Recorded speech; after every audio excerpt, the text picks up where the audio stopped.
আমাদের সাহাবা সওয়াল কি মান দাল্লা আলা খাইরিন ফালাহু মিথলু আজরি ফাইলি। কিয়ামত পর্যন্ত যতজন ব্যক্তি এই সুন্নতের আমল করবে প্রত্যেক ব্যক্তির আমলের একটি সওয়াবের অংশ আপনার আমলনামায় আল্লাহ যোগ করবেন। মুসলিম শরীফ 875 নম্বর হাদিস, রিয়াদুস সালিহিন 561 নম্বর হাদিস, ইরবাস বিন সারিয়া রাদিয়াল্লাহু আনহু তিনি হাদিসটি বর্ণনা করেছেন। তাহলে এটা মৃত ব্যক্তির কি মৃতদের কি জানাজার সুন্নাত আপনি শিখিয়ে দিলাম।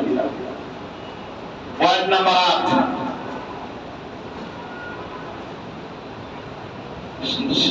স্বামী স্ত্রী নারী পুরুষ একসাথে জানাজা পড়া যাবে কিনা, বিধান আছে কিনা?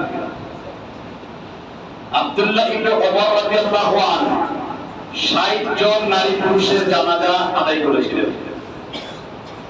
জানাজার নামাজের মহিলারা ইমামতি করতে পারবে কিনা? জানাজার নামাজের মহিলারা ইমামতি করতে পারবেন কিনা জানা আছে কিনা? সাদ ইবনে আক্কাস রাদিয়াল্লাহু তাআলা আনহু মৃত্যুবরণ করলেন মসজিদে নববীর অভ্যন্তরে। মুসলিম শরীফের বর্ণিত হাদিস, রিয়াদুস সালিহিনের বর্ণিত হাদিস, শরহে নববীর বর্ণিত হাদিস, মুজামুল কবিরের বর্ণিত হাদিস, বাইহাকি বর্ণিত হাদিস, সহিহ ইবনে হিব্বানের বর্ণিত হাদিস, প্রায় 48টা কিতাবে সহিহ হাদিস এসেছে। আম্মা জান আয়েশা রাদিয়াল্লাহু আনহা তিনি নিজেই জানাজার নামাজ